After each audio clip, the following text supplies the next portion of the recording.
Okay, hello everyone. तो हम आज एक यूपीएससी के one of the most favourite topic को डिस्कस करने वाले हैं, फूड प्रोसेसिंग इंडस्ट्रीज। ठीक है।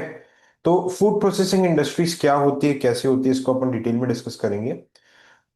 As per the definition of food, मतलब government of India, ministry of fisheries, food processing industries, ये डेफिनेशन वहीं से ली गई है। Food processing industries encompasses transformation of raw ingredients into usable, often packaged food products.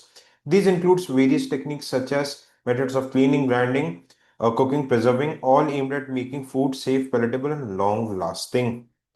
Simple सा मैं आपको एग्जांपल दे रहा हूँ। पोटैटो। पोटैटो रॉ मटेरियल है। इसको प्रोसेस करके जो लेस के चिप्स बनते हैं, these are food processing industry. इसमें वैल्यू एडिशन करके, उसके न्यूट्रिशनल वैल्यू कम करके, बढ़ा के, जो भी करके। ओके। सो देखिए, हम डिटेल में पढ़ेंगे what is the scope and potential of food processing industry with examples. एक एक जगह देखिए इसमें एग्जांपल्स भी है। Basmati rice, mega food parks. Okay, significance अपन देखेंगे। फिर localisation, local food processing industries कहाँ पे, जो डायरेक्ट एग्जांपल्स में यूज होंगे। क्या क्या कंस्ट्रेंट चैलेंजेस हैं। ओके। अपस्ट्रीम डाउनस्ट्रीम नीड्स इसे देखेंगे। फिर सप्लाई चेन मैनेजमेंट क्या क्या होता है, backward linkages with farmers, forward linkages, इन सबको डिटेल में देखेंगे। ओके। एंड गवर्नमेंट स्कीम्स को डिटेल में। Okay, will see the government schemes and way forward. तो आप जस्ट इस डॉक्यूमेंट के मदद से, just with the help of this document, आप इसमें, ठीक है, you can write any answer. Alright.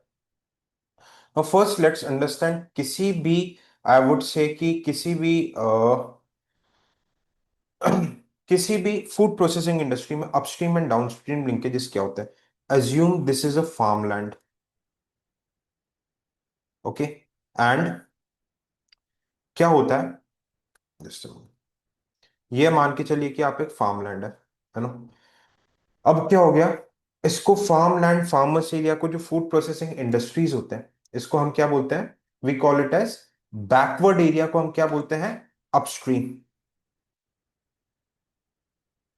Just imagine life cycle से सोचो। ओके। अगर मुझे फूड प्रोसेसिंग इंडस्ट्री सेट करना है तो सबसे पहले रॉ मटेरियल्स कहां से आएंगे, फार्म से आएंगे, फ्रूट्स, वेजिटेबल्स, ग्रीन्स। अब इनका जो रॉ मटेरियल्स है, इनका क्वालिटी देखना पड़ेगा कि अच्छे क्वालिटी के यूज हो रहे कि नहीं, ऑर्गेनिक प्रोडक्ट है कि नहीं, ज्यादा केमिकल फर्टिलाइजर्स है कि नहीं। ये स्टेप अपस्ट्रीम में आएंगे। फिर जब ये फूड फ्रूट वेजिटेबल्स है, इनको स्टोर करना। Okay, where they would be stored, cold storage है कि नहीं, फार्म के ग्रेड पे कहाँ पे रखा जा रहा है। एंड इवेंचुअली फार्मर ट्रेनिंग वगैरह, aggregation through farmer producer organisations. और फार्मर प्रोड्यूसर्स क्या करेंगे, जब छोटे छोटे छोटे छोटे फार्मर्स आएंगे, बहुत सारे फार्मर्स आके अपने जो भी वेजिटेबल्स, इन सब का जो भी प्रोड्यूस रहेगा, एक फार्मर एक स्टोरेज में रखेंगे। और फार्मर प्रोड्यूसर ऑर्गेनाइजेशंस रहेंगे, इधर से इनका डाउनस्ट्रीम स्टार्ट होगा, आउटपुट साइड। ओके। अब लेट्स से कि फार्मर प्रोड्यूसर ऑर्गेनाइजेशंस या कोल्ड स्टोरेज में वेजिटेबल्स एंड फ्रूट स्टोर्ड है।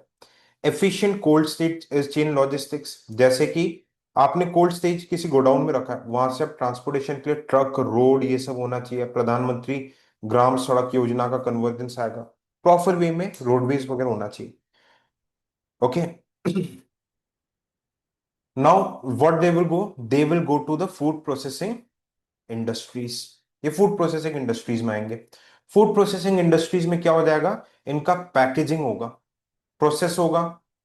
फॉर एग्जाम्पल भाई लेज है, पोटैटो आएगा, उसको काटा जाएगा, जो भी तला जाएगा, मसाले डाले जाएंगे, पैक किया जाएगा, ब्रांडिंग की जाएगी। ओके। लेस का टैग लगाया जाएगा, लेबलिंग की जाएगी। यहां से फैक्ट्री से, फूड प्रोसेसिंग इंडस्ट्रीज फैक्ट्रीज है, यहां से फैक्ट्री से क्या किया जाएगा, इसको रिटेलर्स, छोटे छोटे जो रिटेलर्स शॉप रहते हैं, उनके पास भेज दिया जाएगा। और वहां से डिस्ट्रीब्यूशन नेटवर्क्स वगैरह होंगे। पहले हालांकि ये होलसेलर्स के पास जाता है, होलसेलर्स से रिटेलर्स के पास जाएंगे, फिर कंज्यूमर्स के पास ये पहुंचने लग जाएगा। दूसरा एक और तरीका है कि होलसेलर्स के पास जाके एक्सपोर्ट में बाहर चले जाएंगे। Okay.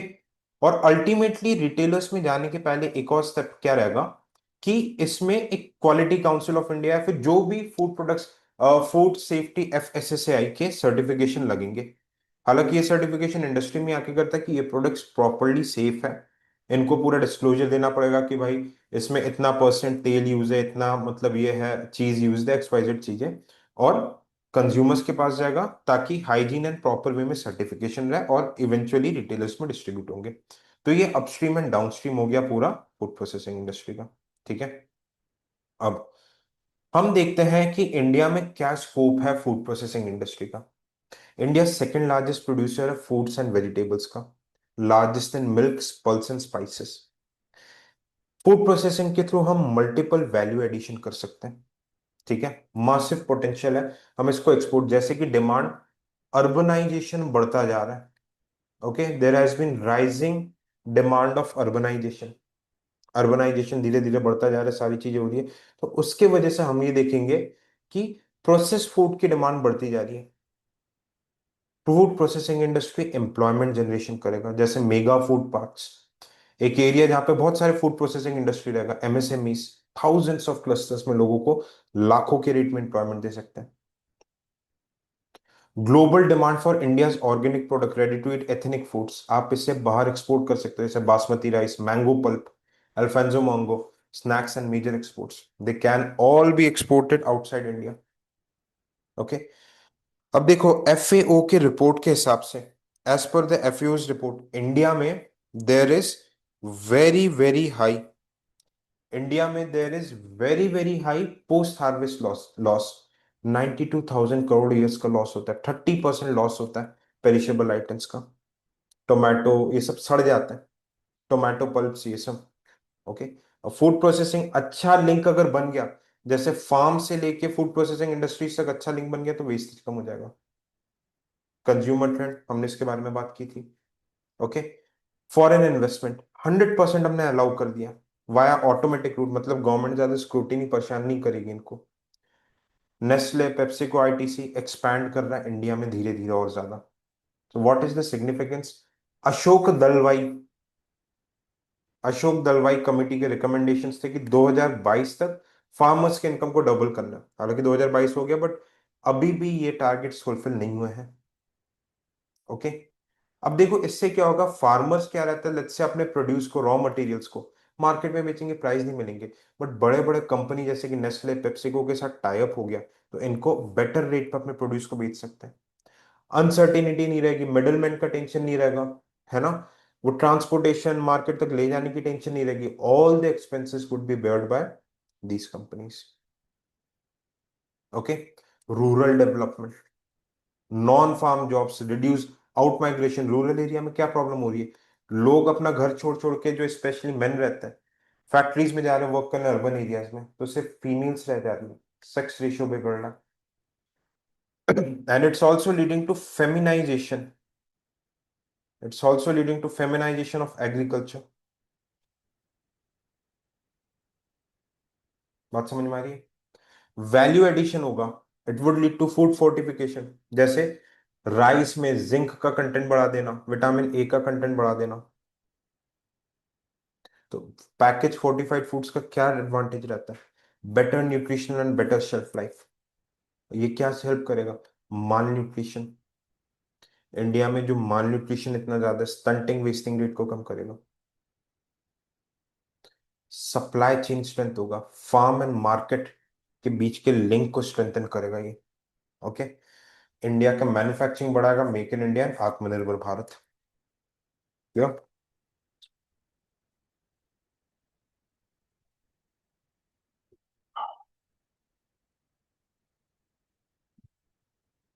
Okay.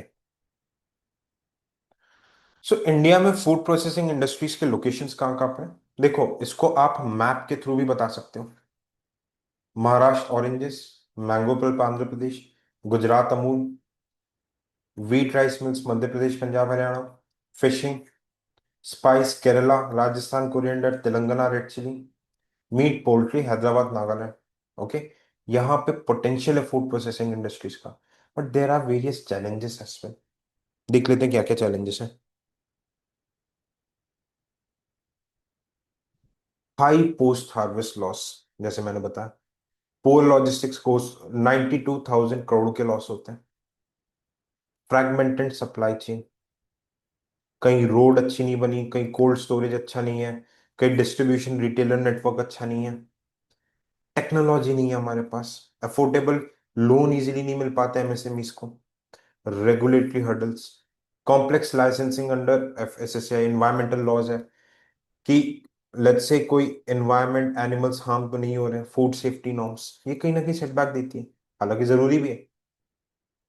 Add inadequate cold chains infrastructure, cold chain infrastructure, refrigerators नहीं स्टोर करने के लिए तो सड़ जाते हैं। Only 15% of produce use use cold stage, NABARD के रिसोर्सेज के हिसाब से। और फार्मर्स को अवेयरनेस ही नहीं है। फार्मर्स को लगता है भाई अपना माल है सीधा मार्केट में बेचो, ये नहीं पता कि फूड प्रोसेसिंग इंडस्ट्रीज को देंगे तो और ज्यादा एक्स्ट्रा पैसा आ सकता है। Okay, supply chain management. Okay, so what can be the supply chain management? Supply chain में कौन कौन आ जाते हैं? Integrated cold chains. For example जो मेगा फूड पार्क्स हैं, ये क्या करेंगे? फार्म प्रोसेसिंग यूनिट्स को डायरेक्ट रिटेलर्स तक का कांटेक्ट लेके जाएंगे और ये सीधा फार्मर्स तक भी कनेक्ट करेंगे, mega food park. This is the aim of Pradhanmantri Sampada Yojana. आगे देखेंगे, backward linkages with the farmer, कि भाई फार्मर के आप डायरेक्टली क्या कर सकते हो, फार्मर्स के जो लैंड्स हैं, कॉन्ट्रैक्ट फार्मिंग देके कॉपरेटिव्स या farmer producer organisations. Okay, individual farmers अपने अपने प्रोड्यूस लेके फार्मर प्रोड्यूसर ऑर्गेनाइजेशंस पे रखेंगे, यहां से सीधा produce food mega food processing parks में जा सकता है। Modern retail chain export hub and ICT, भाई real time price, quality check, traceability, GIS mapping, ये सब कर सके। अब हम बात करेंगे गवर्नमेंट प्राइस, गवर्नमेंट इनिशिएटिव। मंत्री Kisan Sampada Yojana, ministry of food processing, FPI के अंदर है। अम्ब्रेला स्कीम, ये मॉडर्न इंफ्रास्ट्रक्चर के लिए, कि मेगा फूड पार्क बने, एक कोल्ड चेन नेटवर्क बने, एग्रो प्रोसेसिंग क्लस्टर बने, for example farm. Okay, sugar cane बन रहा है, उसके पास ही प्रोसेसिंग हो, इधर ही क्या होता है कि भाई इस गन्ने को काट के प्रोसेस कर दिया जाए, strong backward forward linkage, creation processing and preservation capacities. Okay, 22 mega food parks approved under प्रधानमंत्री कृषि संपदा योजना। ठीक है, ओवरऑल जो अपन ऊपर की चीजों को की बात कर रहे थे, इसको स्ट्रेंथन करने के लिए है। 12 5 ईयर प्लान, सनराइज सेक्टर मानते हैं, मतलब जिसमें फ्यूचर में बहुत अच्छा ग्रोथ पोटेंशियल है। वेस्टेज, शेल्फ लाइफ, एक्सपोर्ट को बढ़ाने के लिए काम है, इसके लिए प्राइवेट इन्वेस्टमेंट बुलाने की कोशिश कर रही है 12 5 year plan. Operation greens, price stabilisation, stabilisation for tomato, onion and potato, अभी ये सब में आ चुका है, to the all food processing sector, सिर्फ टॉप तीनों में नहीं रहा है। इसके लिए फूड प्रोसेसिंग इंफ्रास्ट्रक्चर को डेवलप करना, production link incentive scheme, government subsidies देगी for branding, marketing and global expansion, export के लिए। Okay, agri export policy, processed on, focus on processed agree export like spices, marine spices, Kerala से बहुत बड़ा demand है, Kerala. Okay, Kerala से Dubai, UAE में पैसा बहुत आता है। मरीन प्रोडक्ट्स, जापान में बहुत डिमांड है। ऑर्गेनिक फूड, यूरोपियन यूनियन में बहुत डिमांड है। जीआई टैग देना, तो इससे क्या होता है, जिस भी एरिया का, जैसे कंधमल हल्दी, कंधमल हल्दी, इसको जीआई टैग मिला, तो इसमें एक क्वालिटी एश्योरेंस आ जाएगी कि भाई ये जो प्रोडक्ट है, ये बेस्ट प्रोडक्ट है, all across the India this is the best product. अच्छे से मतलब ज्योग्राफी, उस ज्योग्राफी में मतलब बेस्ट टाइप की हल्दी प्रोड्यूस होती है, तो एक क्वालिटी एश्योरेंस है जो कि हम एक्सपोर्ट के लिए यूज कर सकते हैं। FDI, 100% automatic route. ओके, अब आप देखो, what are the smart way forwards? Boost farmers processors linkage, farmer producer organisations को बढ़ाया जाए। फार्मर प्रोड्यूसर ऑर्गेनाइजेशंस क्या रहता है, बहुत सारे फार्मर्स अपने रिसोर्सेज को पूल करते हैं, मतलब 100 या 100 से ज्यादा फार्मर्स आके इनने एक ऑर्गेनाइजेशन बना दी। अब इस ऑर्गेनाइजेशन के थ्रू ये कॉर्पोरेट्स, गवर्नमेंट, इन सबसे बात करते हैं। कॉन्ट्रैक्ट फार्मिंग, जैसे मैंने बता रहा था ना, मैकडोनल्ड ने किसी फार्मर को कॉन्ट्रैक्ट दे दिया कि भाई तुम 6 महीने बाद मुझे 1 टन आलू दे दो, तो फायदा क्या होगा इससे? फार्मर को सिर्फ आलू उगाने की टेंशन रहेगी, बाकी उसको ले जाना, कोल्ड स्टोरेज में स्टोर करना, प्रोसेस करना, सब बड़े कंपनी की बात है। क्लस्टर बेस्ड मॉडल्स, एक हब बना दो जहां पे बहुत सारे इंडस्ट्री जो जो फूड प्रोसेसिंग कर रहे हैं, रूरल प्रोसेसिंग यूनिट्स, सिर्फ मेगा फूड पार्क से नहीं, डिसेंट्रलाइज करो मेगा फूड पार्क्स को। Okay, small scale units to reduce transport cost and wastage. कोशिश ये किया जाए कि फार्म के पास ही छोटे छोटे प्रोसेसिंग यूनिट्स बना दो, जरूरी नहीं है कि उसको दूर बड़ा मेगा फूड पार्क में लेके आओ। Research development, AI, IoT, food safety technology, nuclear technology, eco friendly packaging में इन्वेस्ट किया जाए। एक्सपोर्ट्स के लिए इंफ्रास्ट्रक्चर बेटर करो, जैसे certification, quality certification, safety certification. Farms के पास ही, प्रोसेसिंग यूनिट्स के पास ही टेस्टिंग सेंटर बनाया जाए रिगार्डिंग क्वालिटी, कि जैसे यूरोप करता है। मिल्क के प्रोडक्ट्स पे वो sanitary and phyto sanitary barriers लगा के हमारे प्रोडक्ट को जाने नहीं देता मार्केट में, ऐसी हरकतें ना हो पाए। Logistics hubs near the port, जैसे सागरमाला के साथ लिंक करो, और एक्सपोर्ट प्रोसेसिंग ईपीओस बनाए जाए, ईपीयूस, एक्सपोर्ट एक्सपोर्ट प्रोसेसिंग यूनिट्स की डायरेक्टली फूड प्रोसेसिंग को एक्सपोर्ट करें। स्किल इंडिया, किसान विकास केंद्र, यहाँ पे स्किल ट्रेनिंग दी जाए कि इतने कॉम्प्लिकेटेड इंडस्ट्री में ज्यादा से ज्यादा लोग काम करना सीखे, एम्प्लॉयमेंट भी बढ़ेगा। और रेगुलेटरी नॉर्म्स सिंप्लीफाई करना, एफएसएसआई के कॉम्प्लिकेशंस और ई क्लियरेंस लेके आओ, ताकि करप्शन, ये सारी चीजें कम से कम हो सके। How you will conclude? Food processing is the key link between agriculture and industry. It has immense potential to reduce wastage, generate employment, boost export, and increase farmers' income. However, to realize its full potential, holistic supply chain approach, investment-friendly ecosystem, technological upgradation are necessary. So, in this way, you can proceed. Thank you so much for watching. Bye bye. Take care and Jai Hind.